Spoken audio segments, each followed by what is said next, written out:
आदाब शक्तिकार नमस्कार। मैं हूँ रज़िया अंसारी। हाईवे क्राइम तक में स्वागत है आपका। आज की मैं जो आपको सच्ची घटना सुनाने जा रही हूँ, सुनाने से पहले अगर आपने मेरे चैनल को सब्सक्राइब नहीं किया है तो कृपया सब्सक्राइब कर लें। और आज की जो घटना मैं आपको सुनाने जा रही हूँ वो गुरु और शिष्य के रिश्ते पर जो कलंक लगा उसको, ये जो घटना है शर्मसार कर देने वाली है। जहाँ गुरु और जो शिष्य के रिश्ते होते हैं उसे कहाँ भगवान का रूप दिया जाता है। और गुरु और जो शिष्य का रिश्ता होता है वो कुछ ऐसा होता है कि जो शिष्य होता है कहीं ना कहीं वो गुरु के मार्गदर्शन से ही जो भी अपने जीवन में जो कुछ भी ऊंचाइयों को वो हासिल करता है वो गुरु की मदद से ही करता है। गुरु और शिष्य का जो रिश्ता होता है वो एक पिता और पुत्र के समान भी कहा जाता है। और भारतीय संस्कृति में गुरु को तो भगवान का दर्जा भी मिला है। हमारी भारतीय संस्कृति ऐसी है कि जब गुरु कहते हैं ना, अगर शिष्य की कामयाबी के पीछे माँ बाप के बाद किसी और का हाथ होता है तो वो सर्वप्रथम गुरु का हाथ होता है। तो गुरु और शिष्य के बीच जब कुछ ऐसी शर्मसार करने वाली घटनाएं सामने आती हैं तो समाज को कलंकित करके रख देती हैं। कुछ ऐसे ही घटना हम आपके साथ लेके आए हैं। गुरु और शिष्य के रिश्ते को जब लोग गंदी नजरों से देखने लगते हैं और गुरु को ही शिष्य से मोहब्बत हो जाए तो आखिर फिर सवाल उठता है कि इस रिश्ते को क्या नाम दें। आपने रिश्ते तो बहुत से सुने होंगे पर गुरु और शिष्य में ही मोहब्बत के रिश्ते, गुरु और शिष्य के बीच में ही अवैध संबंध बनने लगे तो इसको फिर दुनिया क्या नाम देगी। क्योंकि अभी गुरु और शिष्य के रिश्ते को जो हम नाम देते हैं वो भगवान का नाम देते हैं, तो पिता तुल्य समान का नाम देते हैं। और अगर इसी गुरु और शिष्य के रिश्ते में अवैध संबंध बनने लगे और गुरु और शिष्य को एक दूसरे से प्यार हो जाए तो आखिर दुनिया पूछेगी ही कि इस रिश्ते को क्या कहते हैं। तो चलिए फिर आज की जो सच्ची घटना शुरू करते हैं। और ये जो कहानी है, जो ये कहानी की शुरुआत होती है वो दिल्ली से होती है। कहानी की जो शुरुआत होती है वो गुरुग्राम हरियाणा की कहानी है। गुरुग्राम में एक बहुत मशहूर यूनिवर्सिटी है, गुरुग्राम यूनिवर्सिटी, जो हरियाणा में पड़ती है।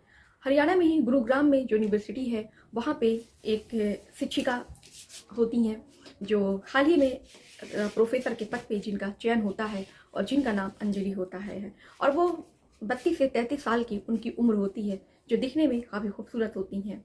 और जो अंजलि शिक्षिका होती हैं वो मार्केटिंग सब्जेक्ट से उन्होंने पीएचडी करी होती है। तो वहीं फिर जिस कॉलेज में, जिस यूनिवर्सिटी में वो शिक्षिका अंजलि पढ़ाया करती थी, वहीं पे एक लड़का अपने कुछ दोस्तों के साथ घूमने जाता है और तभी उसकी नज़र एक लेडीज़ पर पड़ती है जो दिखने में काफ़ी खूबसूरत, काफ़ी अट्रैक्टिव होती है, जो कोई भी देख ले तो एक बार में उसका मन लुभा जाए। ऐसा ही कुछ उस लड़के के साथ भी होता है। वो एक ही नज़रों में उसको दिल दे बैठता है। फिर वो अपने दोस्त से पूछता है कि ये जो लेडीज़ है ये क्या यहाँ पर इस यूनिवर्सिटी में इसी में पढ़ती है। तो उसका दोस्त बताता है, अरे नहीं, ये लेडीज़ यहाँ पे पढ़ती नहीं है बल्कि ये यहाँ पे पढ़ाती है, ये हमारी मैडम है।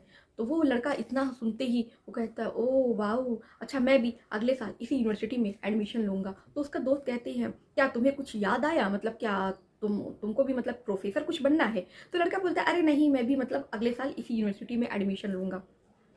तो लड़का इंटर पास करता है और अगले साल सन 2022 में गुरुग्राम यूनिवर्सिटी में वो एडमिशन ले लेता है। और फिर जब वो क्लास में जाता है तो फिर उसी क्लास में मैडम आती हैं पढ़ाने, और वो भी मार्केटिंग का सब्जेक्ट चुनता है। उसे पता होता है कि मार्केटिंग का सब्जेक्ट मैडम पढ़ाती हैं। घड़ी आती है, अंजलि मैडम की क्लास की घड़ी आती है और अंजलि मैडम अपने क्लास में जाकर अपना लेक्चर दे रही होती हैं। जैसे ही अंजलि मैडम क्लास में जाती हैं तो वो जो लड़का होता है, लड़के का नाम राहुल होता है, राहुल की नज़र बिल्कुल एक टक टक बिल्कुल अंजलि मैडम पे एकदम जाकर टिक जाती है। और यहाँ तक कि फिर वो उसकी पलक भी झपकती नहीं है।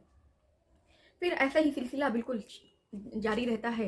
अंजलि मैडम रोज़ रोज़ अपने लेक्चर लेने आती और इधर राहुल रोज़ उनको देखा करता और मन ही मन उनको देख कर मुस्कुराता और बहुत सारी अपने कहते हैं ना, उसके मन में ना जाने कैसी कैसी इच्छाएं होती रहती।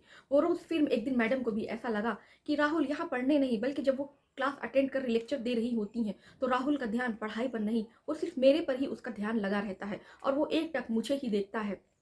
शुरू शुरू में तो मैडम को ये बहुत अजीब लगता है और मैडम एक दिन राहुल को बुलाती हैं और पूछती हैं कि आजकल तुम्हारा मन नहीं लगता है पढ़ाई में। पढ़ाई में क्या बात है। फिर उसको समझाती हैं और कि देखो ये सब सही नहीं है। वो खुल के तो नहीं कहती हैं, लेकिन वो उसको समझाती हैं कि देखो ये सब सही नहीं है, तुम यहाँ पढ़ने आए हो तो पढ़ो और मेरी तरह ही कुछ नाम करो। तो फिर वो मैडम की बातों में हाँ हाँ कह देता है और फिर ही वैसे ही सिलसिला चलता रहता है। जब भी वो मैडम उसकी क्लास आती, वो उनको मन ही मन में देखता और मुस्कुराता। मैडम भी समझ गई कि ये लड़का मुझको पसंद करने लगा है और कहीं ना कहीं उसको मुझसे मोहब्बत हो गई है। ऐसा ही सिलसिला जारी रहा। निखिल अपने दोस्त के साथ कैंपस में टहल रहा होता है, तभी उसके मुंह से निकल जाता है कि यार मुझे मैडम को प्रपोज करना है और मुझे समझ में नहीं आ रहा है कि मैं क्या करूं। जो मैडम है ना वो मुझे बहुत अच्छी लगती है। निखिल उसका दोस्त होता है और निखिल का दोस्त बताता है कि यहाँ पे एक और तुम्हारी तरह मनचला लड़का है जो मैडम से बहुत प्यार करता है। अगर उसको ये बात पता चल जाएगी तो वो तुमको छोड़ेगा नहीं। तो निखिल बोलता है ठीक है, इसका जो चाहे अंजाम हो, मैं तो मैडम को प्रपोज करके रहूँगा। तो फिर ऐसे ही कैंपस में बात अंजलि मैडम और निखिल की लव स्टोरी की बात कैंपस में धीरे धीरे आग की तरफ फैल जाती है और ये बात उस मनचले लड़के को भी पता चल जाती है। फिर क्या था, वो मनचला लड़का सुनता है और कैंपस के बाहर एक दिन उसको निखिल चाय पीते हुए मिल जाता है। तो वो उसको बहुत ज़्यादा उसकी पिटाई कर देता है और इतनी पिटाई करता है कि उसके सर से काफ़ी खून बहने लगते हैं और उसका सर फट जाता है। तो वो पट्टी उट्टी बंधा के 1-2 दिन के बाद फिर उसका मन करता है कि वो अंजलि मैडम को देखे, बहुत दिन हो गया। फिर वो बिना किसी की परवाह किए हुए क्लास को अटेंड करता है और फिर अंजलि मैडम को देखता रहता है। जब अंजलि मैडम की नज़र उस पर पड़ती है कि निखिल को ये क्या हुआ है, तो पूछती है निखिल तुम्हें ये क्या हुआ है, कैसी चोट लगी है। तो हालांकि वो बहाने बना देता है और कुछ कहता नहीं है। तो मैडम भी समझ जाती हैं कि कोई ना कोई मैटर है। फिर जब वो क्लास से बाहर निकलती हैं, फिर वो निखिल को अपने ऑफिस में लेकर जाती हैं और पूछती हैं और कहती हैं कि निखिल देखो ये सब अच्छा नहीं है। और हाँ, जाने से पहले मैडम उसका नोट्स देखती हैं तो उसकी नोट्स पे कुछ ऐसा लिखा होता है कि जिसे देखकर मैडम मन ही मन, अंजलि जो मैडम होती हैं, मन ही मन देखकर मुस्कुराती हैं। और फिर जब वो निखिल बाहर निकलता है तो उनको अपनी ऑफिस में ले जाती हैं और कहती हैं, पहले तो समझाती हैं कि निखिल देखो ये अच्छी बात नहीं है, तुम्हारी और मेरी उम्र में काफ़ी फ़र्क है और ये जो हमारा रिश्ता है वो एक शिष्य और गुरु का है, इससे समाज में अच्छा संदेश नहीं जाएगा। निखिल कहता है मैडम मुझे इस बात की तरह भी परवाह नहीं, मैं आपसे बहुत ज़्यादा प्यार करता हूँ और आपके बिना मैं बिल्कुल रह नहीं सकता। तो फिर मैडम मन ही मन में मुस्कुराती हैं और कहीं ना कहीं फिर शायद ऐसा था कि मैडम भी उसको धीरे धीरे पसंद करने लगी थी। तो फिर सिलसिला ऐसा ही चलता रहा। फिर एक दिन ऐसा हुआ कि मैडम 2 दिन किसी कारण से वो पढ़ाने नहीं आई। तो फिर निखिल जो था बहुत ज़्यादा परेशान हो गया कि आखिर में 2 दिन हो गया। उसने 2 दिन तक इंतज़ार किया, उनके क्लास को लेक्चर को अटेंड किया। फिर समझ में नहीं आ रहा था आखिर में ऐसा क्या हो गया कि मैडम आ नहीं रही हैं। यहाँ तक कि फिर उन्होंने उनका नंबर निकाला, उनको कॉल किया, फिर पता ही नहीं चला कि मैडम लग रहा है ना मैडम 2 दिन से क्लास ले रही हैं, ऐसा क्या हुआ। तो बहुत ज़्यादा वो हैरान और परेशान था। फिर वो मैडम का किसी तरह एड्रेस उनके घर का निकाल के जहाँ वो रहती उनके कमरे पर पहुँच जाता है। जब वो फिर दरवाजे को खटखटाता है तो अंजलि मैडम दरवाज़ा खोलती हैं तो निखिल को सामना देख वो बिल्कुल भौचक्का हो जाती हैं और पूछती हैं निखिल तुम। निखिल बोलता है हाँ मैडम। फिर वो उसको अंदर ले जाती हैं और फिर बैठाती हैं और कमरा बंद कर देती हैं। पूछता है मैडम आप 2 दिन से आ क्यों नहीं रही हैं। हाँ तो फिर मैडम बताती हैं, कहने लगती हैं कि देखो निखिल देखो निखिल जो हमारा तुम्हारा रिश्ता है ये समाज में ना ही एक्सेप्टेबल है, ना ही समाज में इसकी कोई मान्यता, ना ही कोई जगह है। ये रिश्ता जो है समाज में जो भी सुनेगा इस पे थू थू करेगा और मैं कहीं मुंह दिखाने लायक नहीं रहूँगी। निखिल के काफ़ी समझाने के बाद भी निखिल नहीं मानता और कहता है नहीं मैडम मैं आपसे बहुत प्यार करता हूँ और इसका अंजाम कुछ भी हो मुझे फ़र्क नहीं पड़ता। और बल्कि फिर उसके बाद से अंजलि मैडम कहती हैं हमारी तुम्हारी उम्र में फ़र्क भी देखो, कहाँ मैं 33 साल की हूँ और कहाँ तुम 18-19 साल के लड़के हो। मैं तो फिर उस पर निखिल कहता है क्या प्यार करने की कोई सीमा होती है, क्या प्यार करने की कोई उम्र होती है। तो फिर मैडम कहती है नहीं। तो फिर बोलता है कि फिर आप मुझे ऐसा करने पर क्यों रोक रही हैं, फिर समाज क्यों नहीं हम दोनों को एक्सेप्ट करेगा। तो कहीं ना कहीं अंजलि मैडम भी उसकी बातों में आ जाती हैं और उसकी बातों में ऐसा खो जाती हैं कि फिर धीरे धीरे एक दूसरे से दोनों बात करते करते इतना करीब आ जाते हैं कि दोनों एक दूसरे की बाहों में खो जाते हैं, बिना कोई उम्र की सीमा देखे, बिना कोई उम्र का लिहाज किए हुए। फिर धीरे धीरे बातों का सिलसिला और आगे बढ़ता है और बात फिर वो मैडम को, अंजलि मैडम को धीरे धीरे बाहों में लेता है और अपने बहुत करीब ले जाता है। फिर इतने करीब ले जाता है कि दोनों में शारीरिक संबंध बनना शुरू हो जाते हैं। फिर मैडम भी उसको रोक नहीं पाती हैं, क्योंकि कहीं ना कहीं मैडम भी उसको चाहने लगी थी। पर कुछ कहते हैं ना, कुछ उनकी सीमाएं थी, उम्र की सीमा, और कुछ प्रोफेसर के पद पे होने के कारण वो अपनी सीमाएं नहीं लांघ पा रही थी। लेकिन कहते हैं ना, जो मोहब्बत होती है वो इंसान को कुछ भी करा देती है। यही हाल अंजलि मैडम का भी होता है, जो सब कुछ भूल के अपनी उम्र और पद की सीमा और गुरु और शिष्य का रिश्ता भूल कर वो उसकी बाहों में और बातों में खो जाती हैं और अपना दिल दे बैठती हैं। फिर क्या होता है, धीरे धीरे यही सिलसिला जारी रहता है। फिर इन दोनों को, फिर अभी तो प्यार की लत थी, फिर दोनों को संबंध बनाने की लत लग जाती है। और फिर धीरे धीरे जब भी उन दोनों को मौका मिलता, वो एक दूसरे से इसी तरह शारीरिक संबंध बनाते और एक दूसरे की बाहों में खो जाते। करीबन 4 बजे का वक्त होता है, जब अंजलि मैडम से मिलने के लिए निखिल उनके घर जाता है और फिर वहाँ पे उनको एक दूसरे की बाहों में वो इतना खो जाते हैं कि समय की बिल्कुल कोई सीमा नहीं होती और उसे समय का याद नहीं रहता। और रात के फिर एक दूसरे से इतना खो जाते हैं और संबंध बनाना शुरू करते हैं, तो बच जाते हैं रात के 1। रात का जब 1 बज जाता है तो फिर वही उसके पिता उसको परेशान होकर कॉल करने लगते हैं कि आखिर में बेटा अभी तक घर क्यों नहीं आया। और ये फिर इधर निखिल को कॉल करते हैं, तो लेकिन निखिल का जो फ़ोन है वो उसने साइलेंट पे लगाया हुआ था, जिसकी वजह से उसको नहीं पता चल पाया कि उसके पिताजी उसको कॉल कर रहे हैं। तो जब 1 बजता है, जब उन लोग संबंध बना के खाली हो चुके होते हैं, तब निखिल फ़ोन अपना देखता है, तो देखता है कि 10 से 12 कॉल अब उसके पिताजी की होती है। इतने में वो परेशान और हैरान हो जाता है कि आखिर में वो अब पिताजी को क्या जवाब दे कि वो कहाँ पे है और क्या कर रहा है। तब वो ये बात अपने अंजलि मैडम को कहता है, तो अंजलि मैडम कहती हैं कि कोई बात नहीं, तुम परेशान नहीं हो। वो उसके पिताजी को कॉल करती हैं और बोलती हैं, उनके नंबर काफ़ी अच्छे आए थे टेस्ट में, तो उनको मैंने अपनी तरफ से पार्टी दी थी, तो वहीं मैं सबको बुलाई हूँ, 10-12 छात्र हैं। तो बोलता है अच्छा मैडम कोई बात नहीं। उनके पिताजी को लगता है मेरा बेटा बहुत पढ़ने में तेज़ है, काफ़ी इंटेलिजेंट है, उन 10-12 छात्रों के बीच में टेस्ट को क्वालिफाई किया हुआ है और इतना अच्छा नंबर लाया। वो बहुत खुश होते, बोलते ठीक है मैडम कोई बात नहीं, वो सुबह आ जाएगा, ठीक है कोई बात नहीं। तो फिर इतने में वो मैडम फ़ोन कह के रख देती हैं और एक दूसरे की बाहों में दोनों खो जाते। फिर ऐसे ही सिलसिला बिल्कुल गुरु और शिष्य का जो रिश्ते रहते हैं वो बिल्कुल ऐसे ही चलते रहते हैं और दोनों हवस के शिकार में बिल्कुल एक खो जाते हैं, बिना किसी उम्र की सीमा और बिना कोई किसी तरह की सीमा देखे और जाने हुए। फिर एक बार ऐसा ही होता है कि मैं 2-3 दिन से मैडम का नंबर बंद आता है और बिल्कुल मैडम बिल्कुल कॉलेज भी नहीं आ रही। तो लड़का फिर परेशान, फिर दोबारा वो मैडम के घर पहुंचता है, बोलता है कि आखिर में आपने अपना नंबर भी बंद करके रखा और 2-3 दिन से आप क्यों नहीं आ रही हैं। तो मैडम उसको बताती हैं कि निखिल मैं तुम्हारे बच्चे की माँ बनने वाली हूँ। तो इतने में निखिल सुनकर काफ़ी शॉक्ड हो जाता है। तो और फिर उसको वो समझाती हैं कि देखो अब इस रिश्ते को हमें यही ख़त्म कर देना चाहिए। तो फिर बोलता है कि मैडम इसमें परेशानी वाली कोई बात नहीं है, आप मेरी बात मानो। आप बोलती है मैं 2 महीने की प्रेग्नेंट हूँ। तो बोलता है कोई बात नहीं, मेरा एक फ्रेंड है जो डॉक्टर है, मैं उससे पूछ के दवाइयाँ ला दे रहा हूँ जिससे आपका अबॉर्शन हो जाएगा। तो मैडम भी उसकी बात में फिर आ जाती हैं और वो दवाई ला कर दे देता है, फिर वो खा लेती हैं। फिर दोनों का रिश्ता ऐसे ही चलता रहता है। फिर एक वक्त आता है सन 2022 में, एक ट्रिप जाती है जनवरी-फरवरी के महीने में नैनीताल घूमने, जिसमें मैडम और उनका आशिक, जो शिष्य उनका आशिक रहता है निखिल, वो भी जाता है। और वहाँ जाकर दोनों, वही मैडम फिर वहाँ पर उसको, निखिल को अपने कमरे में बुलाती हैं और जब भी वो मौका मिलता फिर मैडम निखिल को बुलाती हैं और उसकी बाहों में बिल्कुल खो जाती हैं और कहते हैं ना, फिर सब कुछ वो भूल जाती हैं।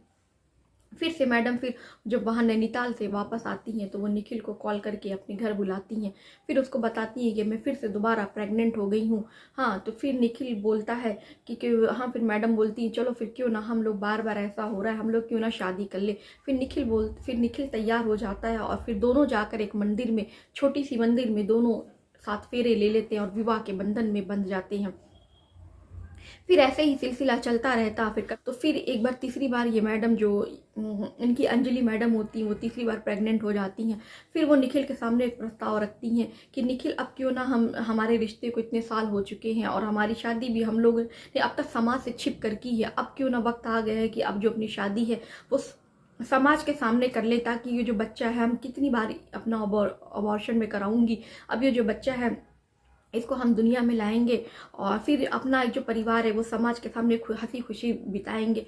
तो फिर जो निखिल होता है उसे कुछ समझ में नहीं आता है। निखिल बिल्कुल मना कर देता है कि नहीं मैडम, मैं आपसे शादी तो नहीं कर सकता हूँ। हाँ, तो फिर इतना सुनते ही वो अंजलि मैडम काफ़ी हैरान और परेशान हो जाती हैं कि निखिल आखिर में इतना चाहने वाला लड़का वो कैसे बोल सकता है, जो कि वो कहीं ना कहीं समाज से ही नहीं लेकिन समाज से छुप कर कहीं ना कहीं उनसे साथ फेरे लिए होते हैं। तो वो कहता है कि वो कहता है कि नहीं मैडम, मेरे जो पापा है वो मुझे बहुत डांटेंगे और वो इसको नहीं मानेंगे, और आप अपनी और मेरी उम्र देखिए, कहाँ मैं 18 साल का हूँ और कहाँ आप क्या बोलते हैं 33 साल की हैं। इतना सुनते ही अंजलि मैडम के होश उड़ जाते हैं कि मतलब तुम ऐसा कैसे कह सकते हो। फिर क्या था, फिर निखिल जो होता है बोलता है मैडम अब हम लोगों को यही रिश्ते ख़त्म करने चाहिए। फिर अंजलि मैडम उसको फ़ोन करती हैं और पूछती हैं कि आप तुम मेरे साथ नहीं रहना चाहते हो।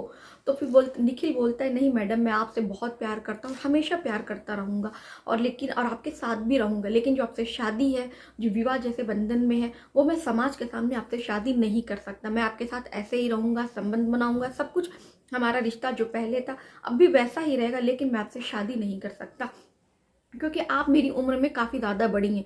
तो अंजलि मैडम भी बोलती हैं कि जब तुम मुझसे संबंध बनाते, जब तुम मुझसे मोहब्बत कर, तब तुमने ये नहीं सोचा कि मेरी उम्र इतनी ज़्यादा और तुम इतने छोटे हो। अब जब समाज के सामने हाथ पकड़ने की बात आई तब तुम ये कह रहे हो कि मैं आपसे उम्र में बहुत छोटा हूँ। गुस्से में उसके पिताजी के घर जाती हैं और पिताजी से उनसे बताती हैं कि आपका जो बेटा है वो निखिल है, उसके साथ मेरे एक साल से मेरी लिविंग रिलेशन में हूँ और मैंने 3 अबॉर्शन आपके लड़के में करा चुकी हूँ, मैं इससे शादी करना चाहती हूँ, तो आपका बेटा मुझसे शादी करने के लिए मना कर रहा है।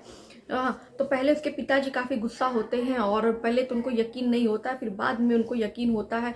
लड़के पूछे तो लड़का बताता है अपने पिताजी से कि नहीं पिताजी, इसमें मेरी कोई गलती नहीं है। अंजलि मैडम वो अपनी मर्जी से अपने साथ थी, उन्होंने जो भी मुझसे संबंध बनाया उनकी मर्जी के साथ हुआ है, ऐसा मैंने उनकी बिना मर्जी से उनसे कुछ नहीं किया। तो पिताजी भी अंजलि मैडम को डांटते हैं और वहाँ से उनको भगा देते हैं। फिर अंजलि मैडम क्या था, अंजलि मैडम दिल्ली के थाने में जाती हैं, उसको सारी बातें बताती हैं कि मेरे साथ ऐसा तो हुआ है, एक लड़का था 18 वर्ष का जो मेरे साथ शारीरिक संबंध बनाता है और उसके मेरे से कहीं शादी भी, हम एक छोटी मंदिर में हमने शादी भी की थी। अब मैं इसे समाज के सामने कह रही हूँ कि अब हम लोग समाज के सामने शादी करते हैं, तो वो शादी से मुकर रहा है। तो उस पर FIR के वो दर्ज करने की मांग करती हैं, पर कहीं ना कहीं जो थाना अध्यक्ष होते हैं वो टाल मटोल कर रहे होते हैं और FIR नहीं लिख रहे होते हैं। तो अंजलि मैडम परेशान, अब समझ में नहीं आ रहा था कि वो क्या करे।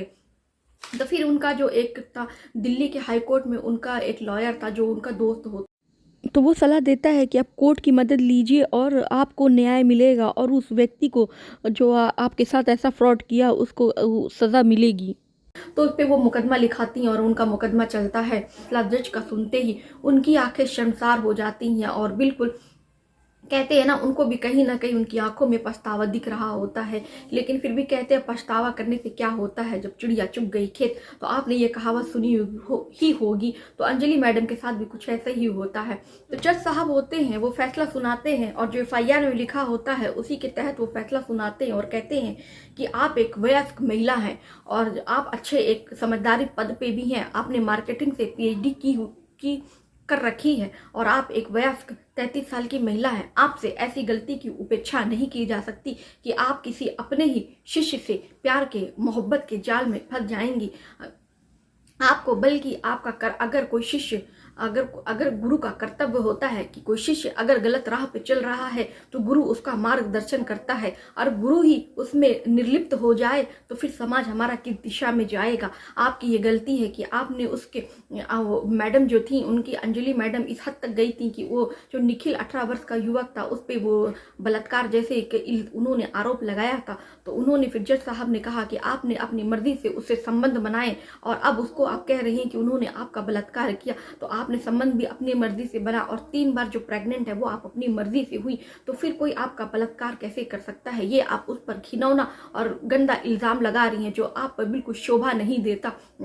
और दूसरी बात, आपने गुरु और शिष्य के रिश्ते को भी तार तार कर दिया। आपने नहीं देखा कि इस समाज में क्या संदेश जाएगा, और जो भी ये देखेगा सोचेगा उसको कितना कैसा लगेगा कि ये समाज में कैसा घिनौना रिश्ता हो गया, जहाँ गुरु और शिष्य के रिश्ते को लोग भगवान का स्वरूप मानते हैं और भगवान की नज़र से देखते हैं। वहाँ आपने ऐसे घिनौने कार्य किए हैं, और यहाँ कोर्ट से आप उम्मीद कर रही हैं कि हम उस निखिल के खिलाफ कोई कार्रवाई करें। तो जज साहब ऐसा जब कहते हैं तो मैडम की आंखें शर्म से बिल्कुल नीचे झुक जाती हैं, और उनके पास पछतावा के अलावा कुछ नहीं होता है, और वही निखिल को कोर्ट बाइज्जत बरी कर देता है। तो दोस्तों, कहानी से आपको क्या सीख मिलती है, आप हमें कमेंट में करके ज़रूर बताइएगा। ऐसी ही घटनाओं के लिए हमारे चैनल को सब्सक्राइब कीजिए, और अगर आपकी कोई राय होगी या कुछ सुझाव होगा तो हमें कमेंट में करके बताइएगा। हम आपके सुझाव कमेंट अपनी वीडियो के अंत में उस सुझाव को पढ़ेंगे और आपके नाम के साथ उसको बताएंगे।